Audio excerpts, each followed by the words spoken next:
శిశువు పుట్టెను, మనకు కుమారుడు అనుగ్రహించబడెను.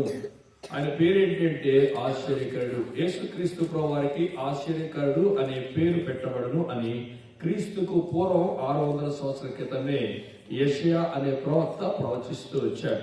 యెషయా అనే ప్రవక్త ప్రవచించిన విధానంలోనే యేసుక్రీస్తు ప్రభు వారు కూడా ఈ భూమి మీద పరిశుద్ధంగా ఒక ఆశ్చర్య రీతిగా అనగా కన్య అయిన మరియా గర్భమున యేసు ప్రభు వారు జన్మించాడు. యేసు ప్రభు వారు పరిశుద్ధంగా జీవించాడు. ఏ తప్పు చేయలేదు, ఏ పాపము చేయలేదు. ఏ తప్పు చేయని, ఏ పాపము చేయని యేసుక్రీస్తు ప్రభు వారు సిలువ వేయబడ్డాడు. కారణం ఏంటంటే నీవు నేను అనగా మానవులమైన మనం చేసిన పాపమును బట్టి నీవు నేను చేతులతో పాపము చేస్తే యేసు ప్రభు వారి చేతులలో మేకులు కొట్టించుకున్నారు. నీవు నేను కాళ్ళతో పొరాని చోటకెళ్ళి పాపం చేస్తే యేసుక్రీస్తు ప్రభు వారి కాళ్ళలో మేకు కొట్టించుకున్నాడు. నీవు నేను చెడు చూపు చూసి చెడు మాటలు మాట్లాడి చెడు మాటలు విని చెడు తలచినందుకై యేసు ప్రభు వారి తల మీద ముళ్ళ కిరీటం పెట్టబడింది. నీవు నేను శరీర కామేచ్ఛతో చేసిన పాపాన్ని బట్టి యేసుక్రీస్తు ప్రభు వీపున తొడాదెబ్బలు తిన్నాడు. నీవు నేను హృదయంతో చెడు తలంపు తలచు ద్వారా యేసుక్రీస్తు ప్రభు వారి ప్రక్కన బలముతో పొడిపించుకున్నాడు. నిన్ను ప్రేమించాడు. మరొకసారి చెప్తున్నా, నిన్నే ప్రేమించాడు. నిన్ను ప్రేమించి నీ కొరకై శిలువలో రక్తమంతా కార్చాడు, ప్రాణం ఇచ్చినాడు, చనిపోయి సమాధి చేయబడి 3వ రోజు తిరిగి లేచాడు.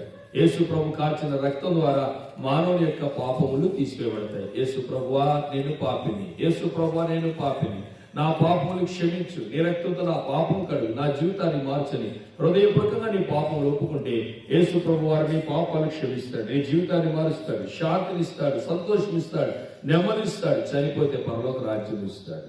మీరు ఎక్కువగా తెలుసుకోవాలంటే మీకు దగ్గరలోని డేంజోస్ కాలనీలో రిటైర్డ్ సోషల్ వెల్ఫేర్ అసోసియేషన్ ఎదురుగా సియోను ప్రార్థన మందిరం జాయిన్ ప్రేయర్స్ ఉన్నది. ప్రతి ఆదివారం అక్కడ దేవాలయం జరుగుతుంది. రండి, దేవుని మాట విని ఆత్మీయ మేలు క్షేమం ప్రభు మీకు సాధించింది కాక. యెషయా గ్రంథం 9వ అధ్యాయం 6వ వచనం. ఏలైనగా మనకు శిశువు పుట్టెను. ఈ శిశువు ఎవరంటే ఆశ్చర్యకరుడు. ఈ కుమారుడు ఎవరంటే ఆశ్చర్యకరుడు. ఆశ్చర్యకరుడు అంటేనే అద్భుతాలు చేయవాడు. యేసుక్రీస్తు ప్రభు వారు తాను జీవించినంత కాలం ఎన్నో అద్భుతాలు ఆశ్చర్యకార్యాలు చేస్తూ వచ్చాడు. గుడ్డి వారికి చూపించాడు, మగ వారికి మాట్లాడింపజేశాడు, చెవిటి వారికి వినికిడి దయచేస్తూ వచ్చాడు. చచ్చిపోయిన వారిని సైతం బ్రతికిస్తూ వచ్చాడు. సమాధిలో కూలిపోయిన శవాన్ని కూడా బ్రతికించాడు. ఇన్ని గొప్ప కార్యాలు, అద్భుతాలు, ఆశ్చర్యకార్యాలు చేయడమే కాకుండా మానవుని కూడా ప్రేమించాడు. సరే, యేసు ప్రభు వారి భూమి మీద జీవించిన కాలంలో మొట్టమొదటి అద్భుతము ఆశ్చర్యక్రియ ఏంటంటే యోహాను సువార్త 2వ అధ్యాయము 11వ వచనం. యేసు ఈ మొదటి సూచక్రియలు చేసి తన మహిమను బయలుపరచెను. యేసు ప్రభువారు మొదటి సూచక్రియను చేసి మహిమను, ఏంటి ఆ మొదటి సూచక్రియ అంటే యోహాను సువార్త 2వ అధ్యాయంలో రాయబడిన మాట ఏంటంటే నీళ్లను ద్రాక్షారసంగా మార్చుట. నీళ్లను ద్రాక్షారసముగా ఎలా మార్చాడు అంటే యేసు ప్రభువారు ఒకవేళ ఆ వివాహానికి కానా వివాహానికి వెళ్ళకపోయింటే నీళ్లు ద్రాక్షారసముగా మార్చబడేవి కావు. కనుక యేసును ఆయన శిష్యులు ఆ వివాహానికి పిలువబడతా వచ్చారు. కనుకనే ఆ వివాహములో నీరు ద్రాక్షరసంగా మార్చబడతా వచ్చింది. ఎవరింటిలో, ఎవరి హృదయంలో యేసు ప్రభువారిని ఆహ్వానిస్తారో వారి జీవితాల్లో యేసు ప్రభువారు అద్భుతాలు, ఆశ్చర్యకార్యాలు చేయవాడు. జక్క ఇంట్లో చేశాడు, ఒక అధికారి ఇంట్లో చేస్తూ వచ్చాడు, పేతురంత ఇంట్లో కూడా అద్భుతాలు చేస్తూ వచ్చాడు. అదేవిధంగా తృణీకరించబడిన దేనికి పనికిరాని రాతి బాణల ద్వారా యేసు ప్రభు వారు అద్భుతాలు చేస్తూ వచ్చారు. ఆ 6 రాతి బాణలకు 6 పేర్లు మనం పెట్టుకుంటూ వచ్చాం. ఆ బాణ ఎవరంటే నీవు నేను, మన యొక్క శరీరమే. ఎవరికి ఇష్టము లేని బాణ, పనికి మాలిన బాణ, ఉగ్రత బాణ, బలహీనమైన బాణ, ఘనహీనమైన బాణ, మట్టి బాణ. ఇలాంటి బాణలను దేవుడు గణపరచాలని ఆశిస్తూ వచ్చాడు. గణపరచాలని ఆశించి ఆ బాణలను నీళ్లతో నింపమన్నాడు. నీళ్లు దేనికి గుర్తు అంటే మొదటిగా దేవుడు అద్భుతాలు, ఆశ్చర్యకార్యాలు చేస్తాడు కానీ గుర్తు. రెండవదిగా ఆయన మన పోషకుడు అనే దానికి గుర్తు. మూడవదిగా ఏం నీళ్లు? మొదటి నీళ్ళు ఏంటి? కొండపైన నీళ్లు, పోషకుడు. రెండవది ఉబికిన నీళ్లు, ఏంటి? శ్రమలో మనకు తోడేవాడు. మూడవ నీళ్ళు ఏంటి? ముంచి వేసిన నీళ్ళు, విజయించుడు. రెండవది చెప్తా వచ్చాడు. నీళ్ళు ఏంటి గుర్తు? బాప్తిస్మంగా. బాప్తిజం 3వ రోజు చెప్పా. 2వ రోజు ఓ నీటిలో కదిలించబడిన నీళ్లు, స్వస్థత. రెండవది అల్లెము నీళ్లు తగ్గింపు. మూడోది ప్రవహించే నీరు ప్రాయశ్చిత్తాన్ని. ఇది చెప్పండి. మూడో రోజు ఏం చేస్తూ బాప్తిస్మం. సలీము దగ్గర విశాలమైన నీళ్ళు, విస్తారమైన నీళ్ళు. ఈ విస్తారమైన నీళ్ళు బాప్తిస్మం గుర్తు. బాప్తిస్మం మూడింటి గుర్తు. మొదటిదేంటి? విశ్వాసము, నమ్మకం. రెండోది ఐక్యత. మూడోది ప్రభు కొరకై పాతి పెట్టబడ్డ. నాలుగో రోజు చూస్తూ వచ్చాం, నీళ్లు బలిపీఠం క్రింద నుంచి ప్రవహించేది. ఈ బలిపీఠం క్రింద ప్రవహించే నీళ్లు 1000 మూరలు కొలిస్తే ఎంత రోజు వచ్చాయి? చీలమండలు. చీలమండలు మూడింటి గుర్తు. మొదటిదేంటి? సిద్ధ మనస్సు. రెండోదేంటి? సువార్త. మూడోదేంటి? పరిశుద్ధత. అదే నీళ్లను ఇంకా 1000 మూరలు కొలిస్తే మోకాళ్ళు వచ్చాయి. మోకాళ్ళు దేని గుర్తు? మొదటిగా విధేయత, రెండోది గౌరవించుట, మూడోది ప్రార్థన. అదే నీళ్ళు ఇంకా 1000 మూరలు కొలుస్తా వచ్చారు. మొలలోకి వచ్చాయి. మొల నడుముకు గుర్తు. నడుము మనసుకు గుర్తు. మనసును కట్టివేసుకోవాలి. ఏ విధంగా? ఎలాంటి మనసు కలిగితే కట్టివేసుకున్నట్లు? మొదటిది దీన మనస్సు, రెండోది సంతోషకరమైన మనస్సు, మూడోది వివేకము కలిగిన మనస్సు. నీళ్ళు అయిపోయినా? రైట్. ఈ వారంలో మనం ధ్యానిస్తాం. ఇప్పుడు నీళ్ళతో ఏం చేయాలంటే నింపాలి. నింపబడుట. నింపబడుట అనేది మొట్టమొదటిగా పరిశుద్ధ గ్రంథంలో ఆదికాండంలో దేని గుర్తుగా ఉందంటే ఆశీర్వాదమునకు గుర్తుగా ఉంది. ముగ్గురు ఈ యొక్క ఆశీర్వాదాన్ని ముసుకేసుకోమా. ఆశీర్వాదము ముగ్గురు జీవితాల్లో మనం చూస్తూ వచ్చాం. మొదటి దేవుడికి అబ్రహాము జీవితంలో ఆశీర్వాదం. అబ్రహాం జీవితంలో ఆశీర్వదించడానికి కారణం ఏంటి? నంబర్ 1 విధేయత. నంబర్ 2 అదే ఆశీర్వాదం తన కుమారుడు ఇస్సాకు వచ్చింది. ఇస్సాకు రావడానికి కారణం ఏంటి? ధ్యానించాడు. మూడవది అదే విశ్వాసము యాకోబుకు వచ్చింది. కారణం ఏంటి? ఒప్పుకున్నాడు, క్షమాపణ పొందాడు. మన జీవితాల్లో ఆశీర్వాదం పొందాలి. ఇప్పుడు నింపుట అనేది ఆదికాండంలో 2 చూద్దామా? రండి. Book of Genesis chapter 24:16. 24వ అధ్యాయం 16వ వచనం. 24:16. ఆ చిన్నది మిక్కిలి చక్కటి. చదువు. ఆమె కన్యక.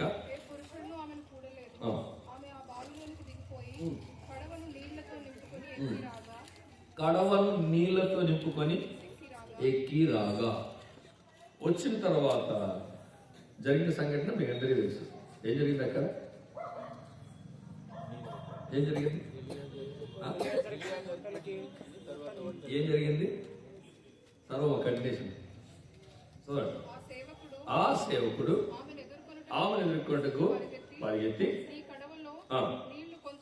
అంటే ఈమె నీళ్లు ముంచుకొనక మునుపు ఈ సేవకుడు ఏం చేస్తున్నాడు? చూస్తున్నాడు, ప్రార్థన చేస్తున్నాడు. ఇంకా ఇంకా ఇంకా కరెక్ట్ ఆన్సర్ రావాలి. ఏం చేస్తున్నాడు?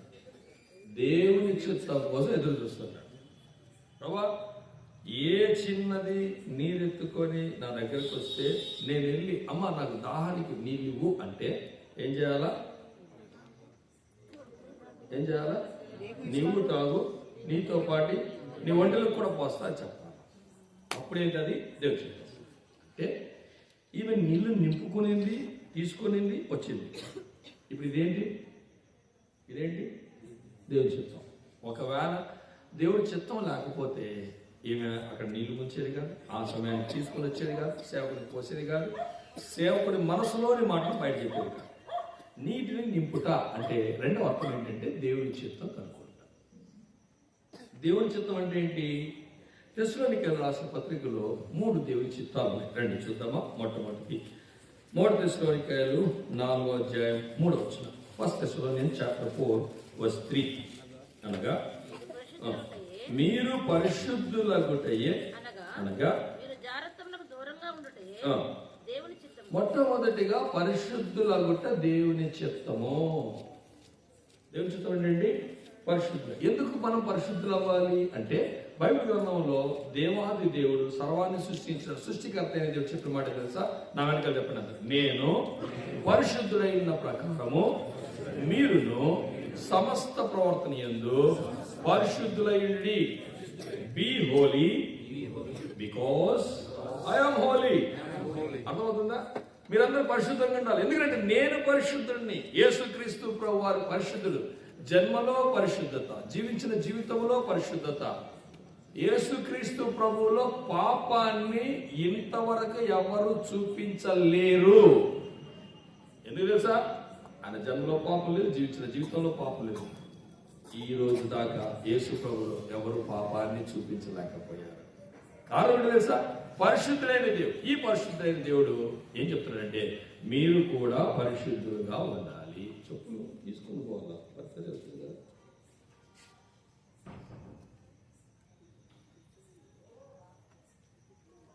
ఈ పరిశుద్ధులైన దేవుడు, మనం కూడా ఆయన బిడ్డలమైన మనము పరిశుద్ధులుగా మనం ఎలా చేయబడతాం?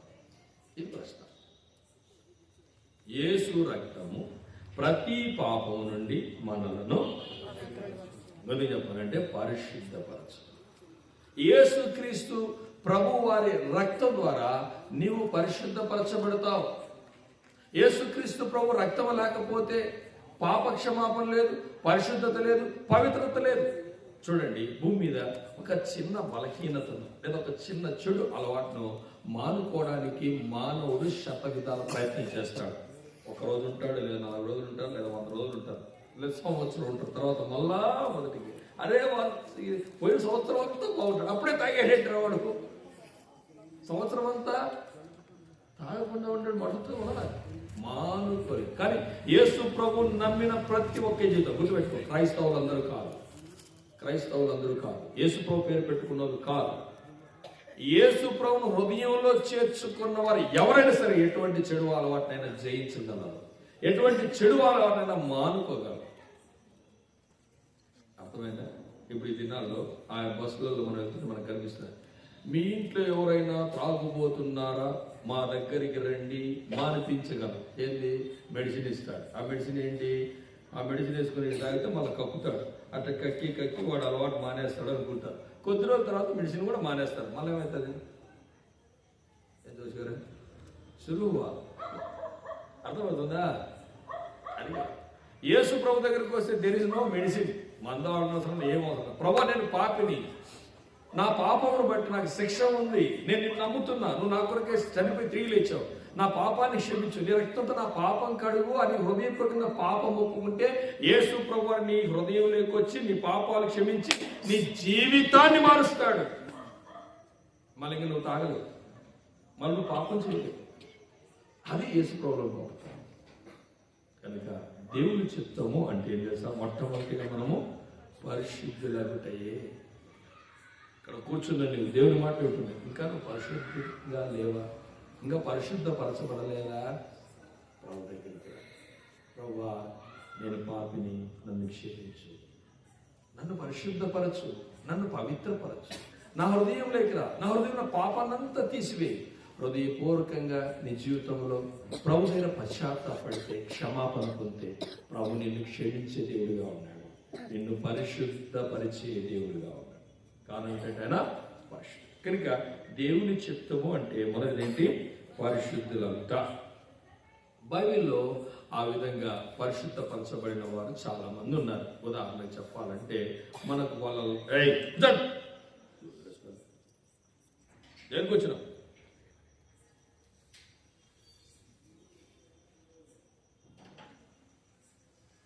వాళ్ళతో నవ్వుతుంది జీవమని అవ్వాలని, సుఖి రావాలంటే.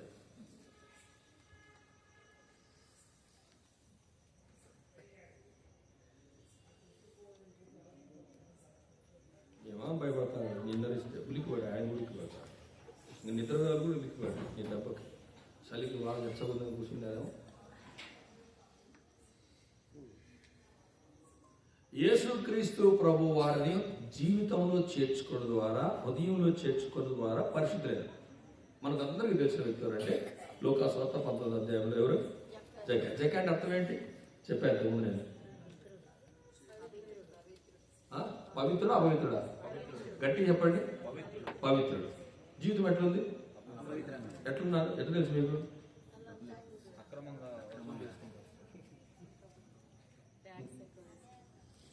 వెరీ గుడ్, బాగా చెప్పింది అక్క, అదే కరెక్ట్. సుంకపు గుత్తదాడును ధనవంతుడు నైనా జక్కయ్య అని ఒక ఆయన ఎలా ఉన్నాడంటే ఒప్పుకుంటాడు, ప్రభువా నేను ఎవరిని ఎద్దనయ్యాను, అక్రమం అనలే, అన్యాయంగా తీసుకున్నా. అక్కడుండే వాళ్ళంతా అంటారు, అది యేసు ప్రభు వాళ్ళ ఇంట్లోకి వెళ్ళాడు. ఎవరింట్లోకి వెళ్ళాడు? జక్క ఇంట్లోకి వెళ్ళాడు. అలా ఈయన పాపి అయిన మనిషిని యొద్ద బస చేయడానికి వెళ్ళాడు. ఎవరైనా పాపికి వ్యతిరేక పదం ఏంటి? పరిశుద్ధుడు. పాపికి వ్యతిరేక పదం ఏంటి? ప్రజలందరూ అనుకుంటుండేది జక్క గురించి అంటే ఈయన పాపి, ఈయన అపవిత్రుడు. జక్కై నిలవబడ్డాడు. ప్రభా, ఎవరి దగ్గర నేను అన్యాయం తీసుకున్నాను వాడికి 4 గంటలు ఇస్తాను. పాపి అన్నోళ్ళు అదే ₹1 కోసం వీడు ఎంత తహతహలాడినోడు 4 గంటలు ఇస్తాడా, చూద్దాం అని చెప్పి ఊరకని అనుకుంటే టెచ్ చేస్తాం అని చెప్పి జాన్సన్ అంటాడు. ఏమయ్యా, ఆ రోజు నా దగ్గర ₹100 తీసుకున్నావు తెలుసా అన్యాయంగా? లేదు జాన్సన్ గారు, ₹10 తీసుకున్నాను. లేదు నువ్వు 100 తీసుకున్నావు. అట్టనా, నీకు 400 తీసుకో. అర్థం కావట్లే.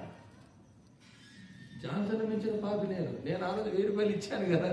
లేదయ్యా నువ్వు ఇచ్చింది, ఏం మాట్లాడుతున్నా, ₹1000 నోటు ఇచ్చింది నేను. అట్లనా, అది 4000 తీసుకో. అందరికీ పనిచేస్తుంటే ఆశ్చర్యమవుతాను. మళ్ళీ ప్రభా, నా ఆస్తిలో నేను సగం పేదలకి ఇస్తాను.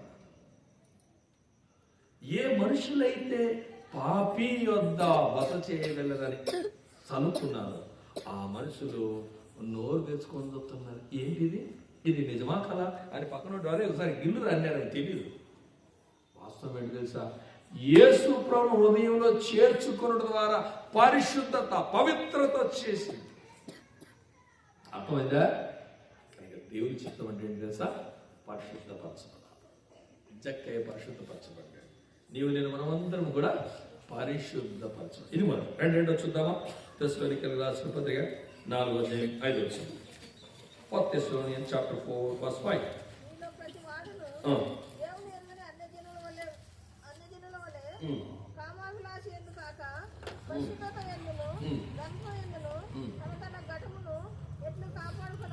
పరిశుద్ధ పరచబడుట మొదటిదైతే, పరిశుద్ధపరచబడిన నీవు కాపాడుకుంటే చాలా ప్రాముఖ్యం. తన ఘటము, బ్రతమైందా? బాణ ఘటం అంటే తన ఘటాన్ని కాపాడుకోవాలా. ఉదాహరణ మీకు చెప్తా. మీకు దొనపతులు అంటే తెలుసా? కొంతమంది తెలియదు. పందులు అంటే తెలుసా? ఎలాంటివన్నా అంటారా? తెలుసా పందులు అంటే? నీకు కూడా తెలుసా? పందులు అంటే తెలుసా? పిగ్ అంటే తెలుసా? నువ్వు ఎలా ఉంటుంది? తెల్లగా అందంగా ముద్దు పెట్టుకుంటే ఎట్లుంటుందా? ఎట్లుంటుంది? తెల్ల పందులు చాలా ఉన్నాయి. మళ్ళీ చెప్తాను, పందులు చాలా కలర్లు ఉంటాయి. మన దేశంలో అంటే కొన్ని అంత పందులు ఉంటాయి, ఎక్కువ మంది. రైట్, ఏదేమిటి మీకు అందరికీ పందులు తెలుసు. ఈ పందులు ఎక్కడ ఉంటాయి? బురదలో ఉంటాయి. Very good. బురదలో పొర్లి, బ్రహ్మాండంగా పొర్లి ఎదురు వస్తుంది. పందిని చూసి దీనికోసారి తీసుకెళ్ళి స్నానం చేస్తే ఎంత బాగుంటుందని మనసు అనుకుంటారు. అన్న ఏమనుకుంటారు చెప్పండి? ఆడొస్తుంది అని ఏమనుకుంటారు? ఎందుకు దూరంగా పోతారు? అది ఎటు వస్తుందో తెలియదు, ఎట్ట నీ మీద పడుతుందో తెలియదు, అప్పుడు నీ మీద ఎదురుస్తుందో తెలియదు. అంటే ఒక పంది వస్తుంది అంటేనే భయపడతాం. ఎందుకు? మన యొక్క వస్త్రాలను మలినం చేస్తుందని. నీ జీవితంలో పరిశుద్ధతను అలా కాపాడుకోవాలా. పాపము నీకు అంటబడుతుంది అంటాను. ఏం చేయాలి తెలుసా? నేను ఆ పేరు మర్చిపోయినా, గుర్తురాడు. ఒక జంతువు ఉంది, తన జీవితంలో చచ్చేంత తన బుర్రలు తాకింది తనకి. ఆ జంతువు పేరు నేను మర్చిపోయాను. ఇందాక నెట్లో కొడతాం అనుకున్నా కానీ టైం అయిపోయింది నుంచి. ఆ జంతువుకున్న ప్రత్యేకత ఏంటంటే కొందరా ఇంకంట అది వాళ్ళు చెప్తారు. ఒకటి చెప్పండి, యాదో ఒకటి రైట్ అవుతుంది చెప్తాను. మళ్ళీ చెప్తాను, రేపని చెప్తాను సర్చ్ చేసి. దానికి ఉన్న ప్రత్యేకత అంటే పొర్రపాట్న దానికి బురద అయితే చచ్చిపోతుంది. బురద అయితే అది చచ్చిపోతుంది. అంతవరకు అది ఎట్లుంటుంది తెలుసా? బురద తన దగ్గర రాకుండా అంటే మన జీవితాల్లో మనం అట్లా కాపాడుకోవాలి. దేవుని బిడ్డలుగా సమాజంలో అంటే మన శరీరానికి పాపం అంతనీయకూడదు. అర్థమైందా? నేటి దినాల్లో పెళ్ళిళ్ళ టైంలో చూడాలా. ఏం ఫంక్షన్? మెహిందా హల్దీ కదా, మెహిందీకి పోయినావు. ఇది హల్దీ, హల్దీ హల్దీ అదేంటి పచ్చ చీర, పచ్చ జాకెట్, పచ్చవి అన్నీ, వీడికి పచ్చ లుంగి, పచ్చ బనీను, అట్లే వచ్చుగా పిండి పెట్టలు పచ్చగా ఉంటారు, పచ్చగా ఉంటారు. అర్థమవుతుందా? పరిశుద్ధతను కాపాడుకోవడానికి ఇష్టపడరు. చెన్నై జోషామాలో ఆరంభ దినాల్లో జరిగిన సంఘటన. ఒక యవనస్తుడు ప్రభుని నమ్ముకున్నాడు, రక్షణ పొందాడు, మారుమనసు పొందాడు, పాప క్షమాపణ పొందాడు, ప్రభు కొరకే జీవించాలని తీర్మానం చేసుకున్నాడు. ఈ తీర్మానం చేసుకున్న యవనస్తుడు వివాహ సమయం వచ్చింది.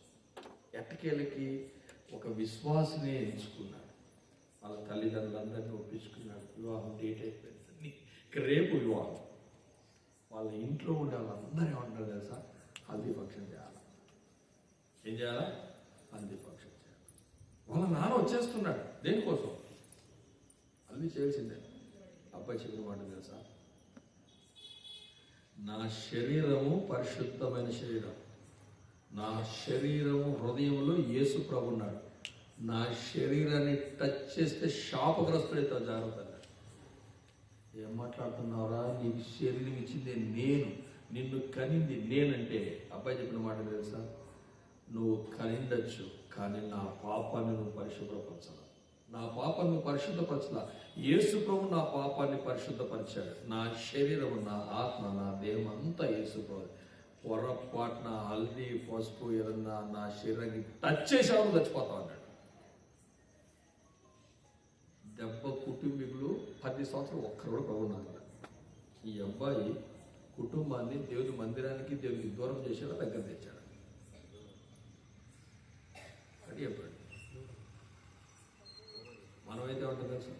అందుకే ఉంటారు మేము ఏదో ఒకటి ఊరికట్ట కూసుకుంటే బాగా కదా. మీ మొదలు 10 సంవత్సరాల తర్వాత జరిగిన సంగతి తెలుసా? నాట్ ఓన్లీ కుటుంబం, వివాహానికి వాళ్ళ బంధువులు ఎంతమంది వచ్చారో వాళ్ళ బంధువులందరూ రక్షణ పొందినారు. హల్లెలూయా.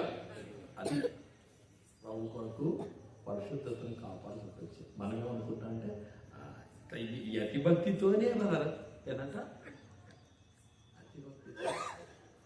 అర్థమైంది? కొడుకు పెళ్లి చేస్తే ఏం పోయినా, యేసులో రక్తం పోయినా, రక్తం కుంకం పోయినా ఉంటాయి ఎర్రది. గుర్తుపెట్టుకుని జీవితం ప్రభు కొరకే జీవించాలి. ఈ మధ్యకాలంలో పెళ్ళి మనం అందరం దినేష్ పెళ్ళి వాళ్ళ ఇంటికి వెళ్ళాం, ప్రార్థన చేశాం అందరం కలిసి. అదే నూనె పరిశుద్ధత కుర్తి కదా, ఆయన మొత్తం పీచుగా ఒళ్ళంతా పూచివా నూనె రాసి తల మీద ప్రార్థన చేసి సిద్ధపరచవచ్చు. అది గుర్తుపెట్టుకో. మన శరీరాన్ని పరిశుద్ధంగా కాపాడుకోవాలి. అలా కాపాడుకోకపోతే మన జీవితం నష్టం. ప్రియమైన దేవుని బిడ్డలారా, నీ జీవితంలో పరిశుద్ధతను కాపాడుకున్నట్లు ఎంత శ్రద్ధ నీకున్నది. శత్రువైన సైతాన్ని రకరకాలుగా ప్రేరేపిస్తాడు. నీ యొక్క హృదయంలో పాడు చేయాలని ప్రయత్నం చేస్తాడు. నీ జీవితాన్ని పాడు చేయాలని ప్రయత్నం చేస్తాడు. నీ శరీరానికి, నీ జీవితానికి పాపం అంటుకోకుండా చూసుకోవాల్సిన బాధ్యతని కాపాడుకొనుట. కాపాడడము అంటే మీకు ఒక అర్థం చెప్పనా? మీకు చెప్తాను బాగా. చిన్నప్పుడు చాలామంది పిల్లలు రన్నింగ్ రేసు లేకపోతే కబడ్డీ ఇట్లాంటి గేమ్స్ ఆడుతుంటారు స్కూల్లో. అర్థమైందా? వాళ్ళకు ఫస్ట్ ప్రైజ్ ఇట్లాంటివి వస్తుంటాయి. అది తీసుకొచ్చి ఇంట్లో చూపిస్తారు. ఒకవేళ ఆ ప్రైజ్ గాజుది అనుకున్నాం, ఆ పిల్లలు ఎంత జాగ్రత్తగా తీసుకొచ్చి మమ్మీ డాడీ నాకు ఫస్ట్ వచ్చింది చూడని చెప్పి నీ చేతికి ఇస్తే చూస్తూ చూస్తూ పొరపాటున జారి కింద పడిపోయింది అనుకున్నాం. పిల్లల ఫీలింగ్స్ చెప్పండి. అప్పుడు కానీ కత్తిస్తే డైరెక్ట్ పుడి చెప్పేస్తారు తల్లిదండ్రులు. ఆయన అంతేనా? ప్రిన్సిపల్ కానీ ఇచ్చారు జారేసాడు. అర్థమవుతుందా? ఎందుకంత కోపం వస్తుంది వాళ్ళకి? అది నా బాబు, అది నా సొత్తు, నేను జాగ్రత్తగా కాపాడుతాను, నాకు కావాలని. నేను సేవకు వచ్చేంత వరకు మా ఇంట్లో ఒక చిన్న గ్లాస్ ఉండేది. ఇప్పుడు లేదు, అది కాపాడుకోలేకపోయింది. ఏమి అంటే వినాయక చవితి పండుగ జరిగితే ఆడ పాటల పోటీలు పెట్టారు. ఆడపోయి యేసు చావం తెచ్చిలో పోయి పాట పాడినా. నాకు సెకండ్ ప్రైజ్ ఇచ్చారు. ఒక మొమెంటో, ఒక సర్టిఫికేట్, ఒక గ్లాస్ చిన్నది. ఆ చిన్న గ్లాస్ ఎవరన్నా వచ్చి ఏంది ఇది అని అడిగితే, ఇది నేను వినాయక చవితిలో వినాయకుడి దగ్గర యేసు ప్రభు పాట పాడితే నాకు ఇచ్చిన గిఫ్ట్ అని చూపించాను. సేవకు వచ్చినాక పోయింది అది. మరి మా ఆవిడ ఆడాన్ని వేసింది.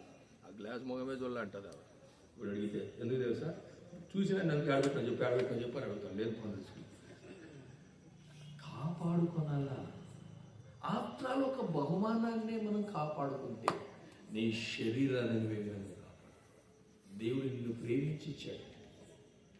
పరిశుద్ధతను కాపాడుకోవాలి. పరిశుద్ధతను కాపాడుకోవాలంటే 3 నియమాలు ఉన్నాయి. నేను రెఫరెన్స్ చూపాను, చెప్పేస్తాను. మొదటిది,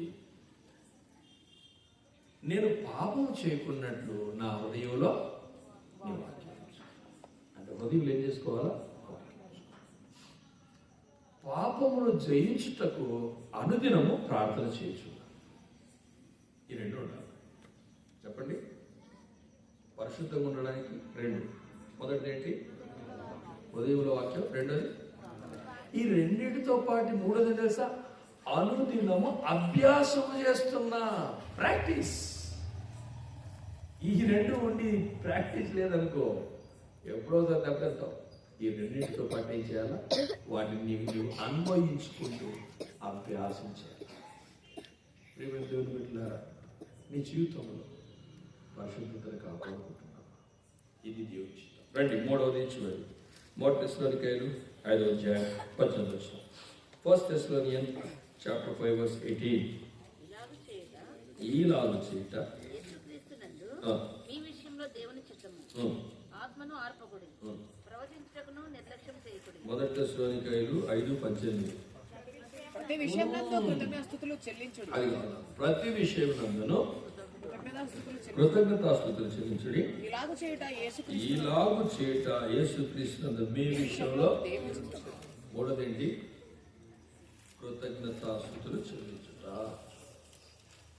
ప్రభువుకు స్తోత్రం చెప్పుట. ఇంకొక చెప్పాలంటే కృతజ్ఞత కలిగి జీవించుట. ఈరోజు మేము ఇంటికి పోయి 2-3 విజిట్ చేసినా మళ్ళీ కనుక్కొనేస్తారు తెలివిగా. ఎవరికి ఎవరు గురించి చెప్పినా ఒక కుటుంబంలో బ్రదర్ కృతజ్ఞత లేదు బ్రదర్. వాళ్ళకి ఏం లేదట. ఎందుకు లేదు? దేవుని పిల్లలంగా ప్రభు మీరు ఎక్కడ వెళ్ళినా కృతజ్ఞత వచనమే చెప్పండి అన్నాడుగా. మరి ఎందుకు కృతజ్ఞత లేదు మనకి? దేవుని బిడ్డలం కదా మనం. యేసుక్రీస్తు ప్రభు వారి దినాల్లో 10 మంది కుష్ఠరోగులు యేసుప్రభు దగ్గరికి వచ్చారు. యేసుప్రభు దగ్గరికి వచ్చి కుష్ఠ వ్యాధి బాగు చేయాలని ప్రభు యేసుప్రభు వారు ఏం చేశారు? వాళ్ళు కొన్ని నియమాలు చెప్పారు. మీరు వెళ్ళి అక్కడ పోయి కుష్ఠను బాగు చేసుకోవాలి. పలానా చోట వెళ్ళారు. కుష్ఠ బాగేది. ఎంతమంది వచ్చారు? యేసుప్రభు వాడికి మాట ఏంటి తెలుసా? మిగతా 90 ఎక్కడ? చదువుదాం ఆ మాట. చదవండి. 2వ అధ్యాయం 15వ వచనం. అధ్యాయం చెప్తాక 2వ అధ్యాయం లోక 17వ అధ్యాయం 2వ వచనం 17. చదవండి. అందుకు యేసు 10 మంది శుద్ధులైన కారా? 90 ఎక్కడ? అంటే ఈ 10 మందిలో కృతజ్ఞత కలిగి జీవించిన ఎంతమంది చెప్పండి? ఇప్పుడు ఒకరే. దేవుని బిడ్డగా నీ జీవితంలో నువ్వు కలిగి జీవించాల్సింది ఏం తెలుసా? కృతజ్ఞత. ఆ ఒక్కడు నువ్వు ఉండాలా. ఆ ఒక్కదాన్ని నువ్వు ఉండాలా. 90 లిస్టులో నువ్వు ఉండకూడదు. మన జీవితంలో మన కృతజ్ఞత ఉందా? ఆ రోజు ఆయన చేసాడు. ఆ రోజు ఇప్పుడు కూడా ఆయనకి మనం చెప్పాలా? నేను మరి ఆ రోజు చేస్తే ఈరోజు చెప్తే తప్పే ఉంది. మనం అంతా రివర్స్. ఉదాహరణకు ఒక ఇల్లు కొనుక్కోవాలి, ఒక స్థలం కొనుక్కోవాలి అనుకో, డబ్బులు లేవు. ఎవరైనా మనకు సాయం చేశారు అనుకో, డబ్బులు సాయం చేశారు.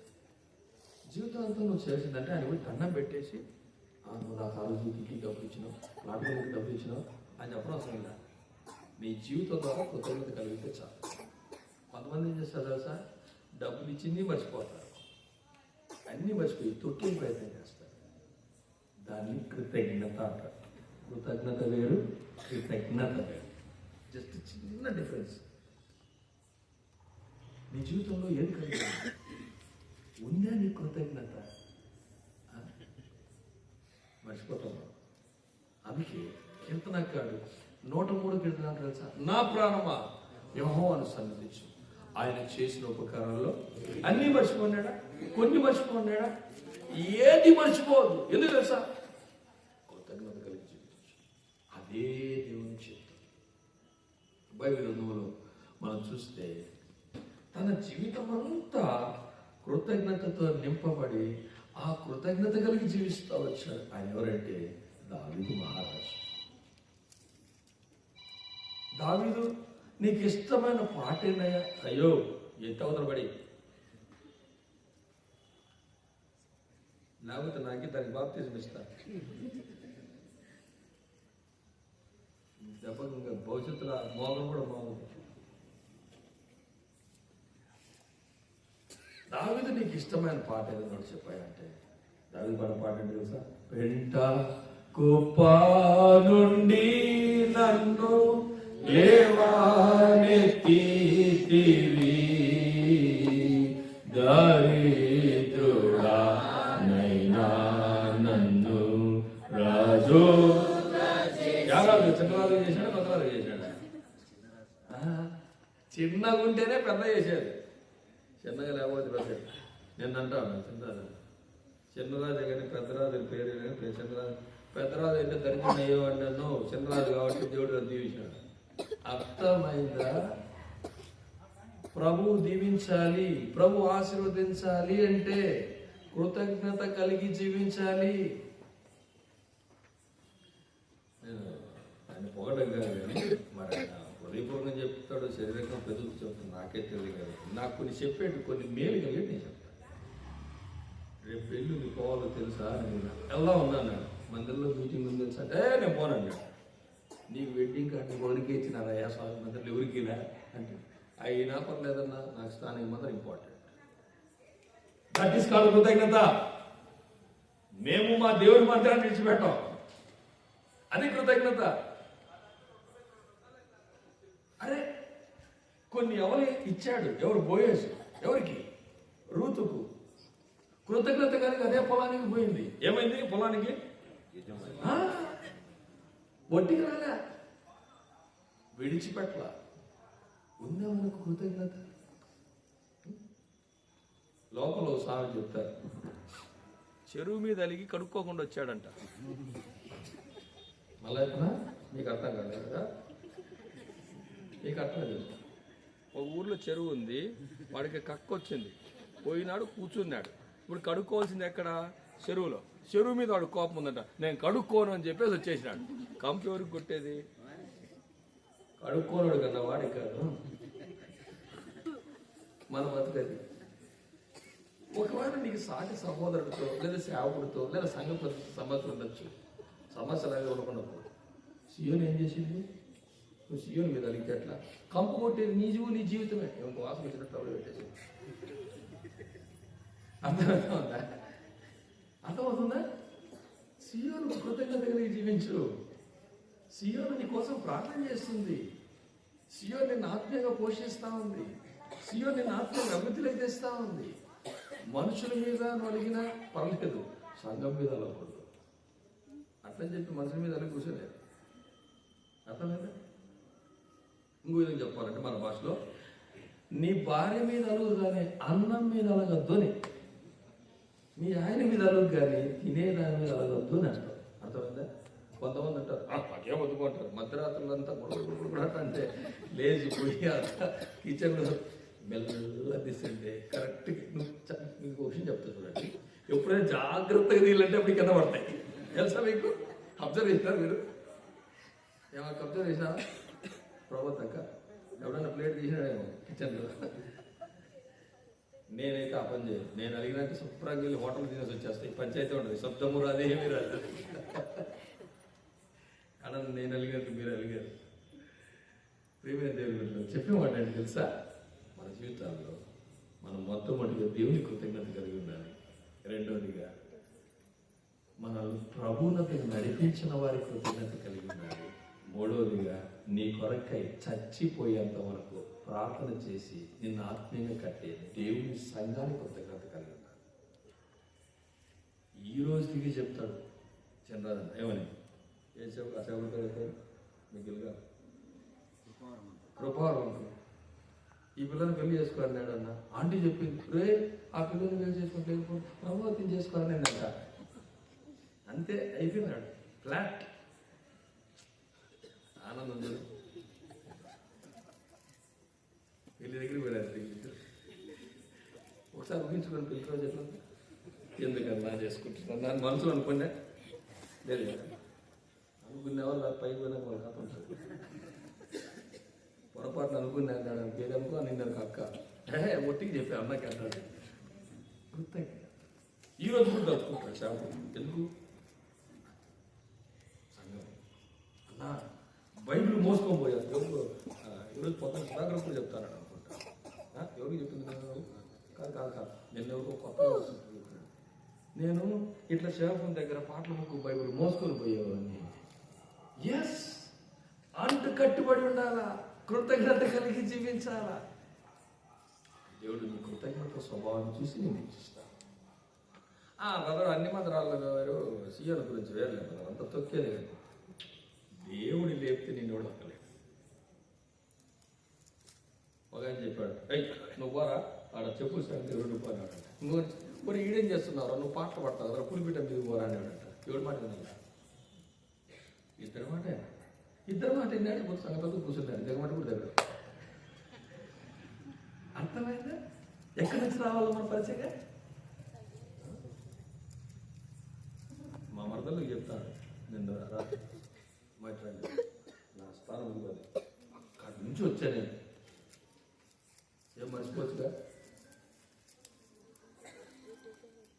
గుర్తుపెట్టుకునే జీవితంలో కృతజ్ఞత అంటే మా నాన్న కొన్ని చెప్పేవాడు. అందులో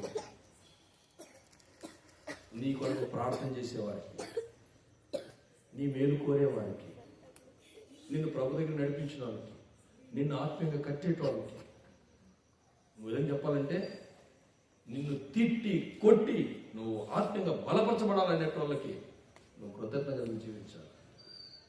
అదేంటన్నా అంటే బైబిల్ చెప్తారు స్నేహితుడు గద్దించి గాయలు రేపును, పగవాడు లెక్కలేనన్ని ముద్దులు పెట్టును.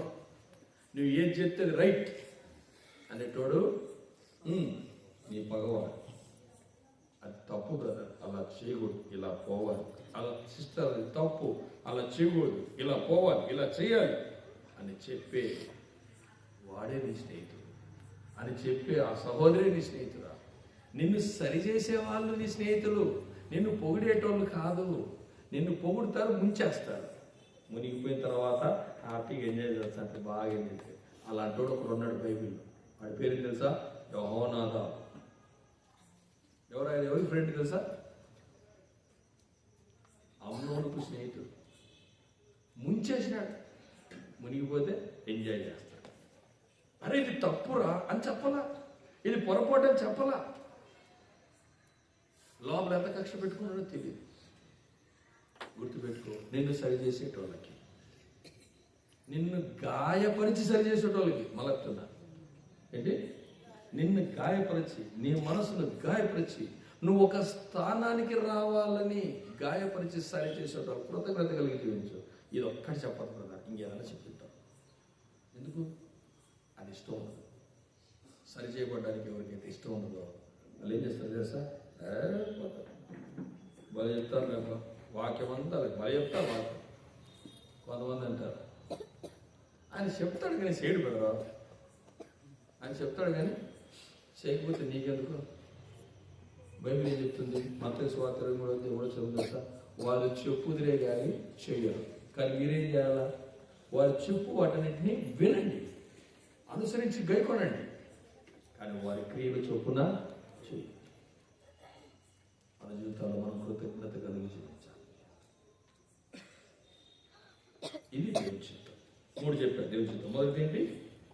కాపాడుకొని పరిశుద్ధులకంటే దేవుని చిత్తం. రెండవది కాపాడుకున్నట పరిశుద్ధతని కాపాడు. మూడవది కృతజ్ఞత కలిగి జీవించండి.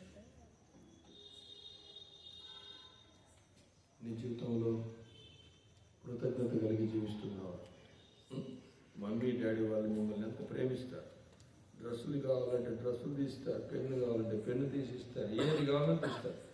థ్యాంక్ యూ చెప్పారు ఏ రోజన్నా? అరే థ్యాంక్స్ థ్యాంక్ యూ అట్లా చెప్పేది. మమ్మీ డాడీ మాట వింటారా? అస్సలు వినరు. దొంగ మాట అని చెప్తా అంటారు. వింటాము. కృతజ్ఞత కలిగి ఉండాలి మమ్మీ డాడీకి, అంకుల్ ఆంటీ వాళ్ళకి. మీకు సండే స్కూల్ మంచి మంచి స్టోరీస్ చెప్తున్నారు, ప్రయాసపడుతున్నారు. వాళ్ళు కనిపిస్తే ఏం చేయాలి అనుకున్నా మనం. నీకేం చెప్పేది నేను చేపబోతే దేవుడికి నాకు నష్టం, నాకే నష్టం లేదు. సంకనాకి నువ్వు నేను కాదు. నీ గర్వం నిన్ను అనిచేస్తారు, గుర్తుపెట్టుకో. నీకు తెలియదు. మీ లెక్చరర్ మీ సార్ కనిపించాడు, మీరేం చేస్తారు? విష్ చేయకుండా పోయేది మీ సార్ గమనించాడు. ఓసారి 2 సార్లు 3 సార్లు 4 సార్లు చేస్తారు సార్, ఆడిస్తాను ఆటని ఆడిస్తాడు. ఏడా ఎప్పుడు? అప్పుడు సార్ నాకు కొంచెం డౌట్ ఉంది సార్ అంటే ఏమంటాడు? ఏం చదువు సార్, చెప్పేది ఏం చేసాం, పోయి చదువుకోపో అంట. బాగుంటుందా? పెద్దోళ్ళు కనిపిస్తే, సేవకులు కనిపిస్తే ఏం చేయాలా? వెళ్ళి ప్రైజ్లాడు చెప్పాలి. అది కృతజ్ఞత. మీకోసం ప్రార్థన చేస్తాను కదా అంకుల్ లాంటి వాళ్ళు, సండే స్కూల్ టీచర్, మీకు ఎంత లెసన్లు చెప్తారు కదా. కనిపిస్తే ఏం చేయాలి? అని సిగ్గుపడకూడదు. కనిపిస్తే ప్రైజ్లాడు చెప్పారు. ఇప్పుడంతా మావాడు హైదరాబాద్కి వచ్చి చెడిపోయినాడు అంటారు. అంతకుముందు ప్రైజ్లాడు, ఇప్పుడు ప్రైజ్లాడు ఎటు చెప్తాడు? వాళ్ళ స్కూల్లో ఎటు చెప్తారంట. అట్లాగా చెప్పాల్సింది. చెప్పాలా? ఎటు చెప్పాల్సి ప్రైజ్లాడు చెప్పాలి? పిల్లలు చెప్పండి. అర్థమైందా? మమ్మీ డాడీకి ప్రైజ్లాడు చెప్పాలా? కొంతమంది అంకుల్ వాళ్ళు చెప్తారు, మమ్మీ డాడీ చెప్పాలి. మావాడికి పోవడం వస్తే ప్రైజ్లాడు మమ్మీ, ప్రైజ్లాడు డాడీ అంటాడు. ఎప్పుడో నెలకో సంవత్సరాలు మళ్ళీ వాడి ప్రైజ్లాడు కోసం ఎదురు చూస్తూ ఉంటాను. ఎప్పుడు చెప్తాను డాడీ? ప్రతిరోజు ఉదయం లేచినప్పుడు ప్రైజ్లాడు చెప్పాలి. కృతజ్ఞత కలిగి జీవించాలి. వాక్కు మీ అత్తకు కృతజ్ఞత కలిగి జీవించాలి. దానిక నన్ను ఎంత సతాయించింది కదా అనకూడదు. అర్థమైందా? వాళ్ళ అమ్మ లేకపోతే నీకు మీ ఆయన రాడు. అర్థమైందా? ఎంతమందికి అత్తలు ఉన్నారు? చేతులు ఎత్తండి. నీకు అత్తుంది కదా, ఏడు ఉంది అనుకుంటుంది ఎంత లోపల ఉన్నాము. అర్థమైందా? ఈయన హాసన్ ఎట్లా వచ్చినాడు అంటే మనోళ్ళ తక్కువ ఉంది కాబట్టి వచ్చాడు. ఆయన లేకపోతే ఇంకోరు వచ్చేవాళ్ళు అంటే ఇంకోరైనా అత్తనే. అర్థమైందా? అత్తలో గౌరవించాలి, కృతజ్ఞత కలిగి జీవించాలి. వాళ్ళు మిమ్మల్ని సతాయించినా పర్లే, మిమ్మల్ని తొక్కేసినా పర్లే, కాలు కింద వేసినా పర్లే, నాకు ఒక మంచి భర్తనిచ్చింది అని కృతజ్ఞత. మనం ఏంటంట? ఎందుకన్నా కనింది ఆమెకి 4, ఈయనకు ఒక 5, ఈ 2 పీకితే సెట్ అయిపోతాడు. పెళ్ళికి ముందేమో నువ్వే నాకు ఆయనే కావాలా. మరి 10 ఏళ్ళు అయితే ఏమైంది? మరి మనం కూడా అంతే కదా. మీ నాయన నెమ్మది, ఈ కాలం నెమ్మది పడ్డట్టు ఉన్నాడు. నాకు ఎక్కువ పాటు ఉండేది. నా భార్య చూసి రోజు మీ నాయన కూడా తెమ్మనండి. మా నాయన లేడు చచ్చిపోతే మా నాయన చచ్చిపోయినాడు. నిజమే కదా, చచ్చిపోయిన లేదని చెప్తారు. అర్థమైందా? జ్యోతికుమార్ అన్న ఏం చేయాలా? చీకట్లో ఉండి బతికిపోయిన రోజు అంతా నేను చూస్తాను. కృతజ్ఞత 3 దేవుని చిత్తం. మొదటిది ఏంటి? పరిశుద్ధులు. రెండోది కాపాడుకోవడం. మూడోది ఈ 3 దేవుని చిత్తం. కనుక నింపబడుట అంటే అర్థం ఏంటి? పరిశుద్ధులు. నింపబడుట అంటే అర్థం ఏంటి? కృతజ్ఞత. నింపబడుట అంటే అర్థం ఏంటి? పరిశుద్ధతను కాపాడుకొనుట. ఇదే దేవుని చిత్తం. నింపబడుట అంటే టోటల్గా దేవుని చిత్తము చేయుట. నేను నా జీవితాల్లో, మనది జీవితాల్లో మనం దేవుని చిత్తం చేస్తున్నాం. దేవుని చిత్తాన్ని చేయడానికి ఇష్టపడుతున్నాం. ప్రభు అడుగుతున్నాడు, నువ్వు దేవుని చిత్తం చేస్తే, దేవునికి ఇష్ట ప్రకారం చేస్తే నీ జీవితం అంతా. దావీదు జీవితంలో ఆశీర్వాదం పొందడానికి కారణం ఏంటంటే దేవుని చిత్తాన్ని ఒక్కసారి 2 సార్లు చేయాలి, అంతేకాని తన జీవితం అంతా అదే. అందుకనే దావీదు చనిపోయినాడు, యేసు ప్రభు వచ్చాడు, యేసు ప్రభు వారు కూడా చనిపోయినాడు. లూకా భక్తుడు అపోస్తలుగా రాస్తుంటే ప్రభు అన్నాడు, లూకా ఒక మాట రాయవా? ఏం రాయాలి ప్రభు? దావీదు నా ఇష్టానుసారుడు అని రాయి. తెలుగులో ట్రాన్స్లేషన్ కరెక్ట్ చేయాలి. Is my heartful person. ఇంగ్లీష్లో నా హృదయానుసారుడు. కారణం ఏంటి?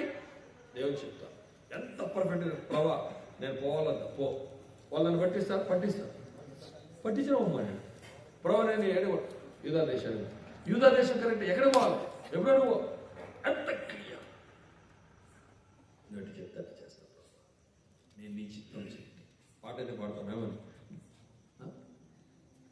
పల్లవరపు కొండలపైన ప్రభుదాసుడు ప్రార్థింపగను, ఆహ పౌలుకు చూపిన రీతి పరలోక సంగదర్శ. ఆ పాట దేవాన్ని చిత్తము చేయటం నాకెంతో సంతోషం. మీకు ఎంతమందికి నేమే గారు చేతులు కర్నూలు సేవ చేసి ప్రభు మహిళలు తెలుసా? ఒకసారి ఆయన సేవకు వచ్చిన తర్వాత మాట్లాడుతాడు, ఏంది బాధలన్నీ. నేను ఆయన డాడీ బాక్లో ఎందుకు ఏంటి తిప్పాలని మనకే చేతగాడంటే అని అన్నవాడు. రే ఎప్పుడు ఉప్పు తిన్నా నేను సత్యాంత వరకు ఎప్పుడు ఉప్పు తగినంత కలిగి ఉంటా అన్నాడు. ఏమన్నాడు? ఎబ్రోను ఉప్పు తిన్నా సత్యాంత వరకు ఎబ్రోనుకు కట్టుబడి ఉంటాను. ఎన్ని ఆటుపోట్లు వచ్చినా నేను ఎబ్రోనుకు కృతజ్ఞత కలిగి. ఆ మాట 2020 సంవత్సరం నుండి నన్ను గుచ్చినట్టు. నువ్వు ఉన్నావా హెబ్రోను కృతజ్ఞత? నీకుందా కృతజ్ఞత?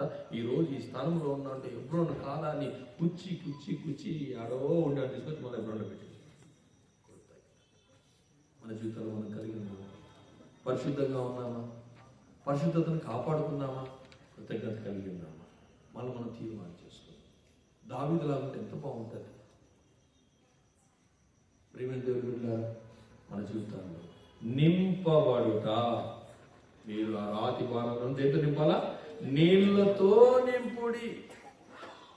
నింపబడుట అంటే ఒకవేళ ఆ పరిశుద్ధత నీకు లేకపోతే, ఆ పరిశుద్ధత నీకు కావాలంటే ఇప్పుడు ఈ క్షణమే యేసు ప్రభు దగ్గరికి రా.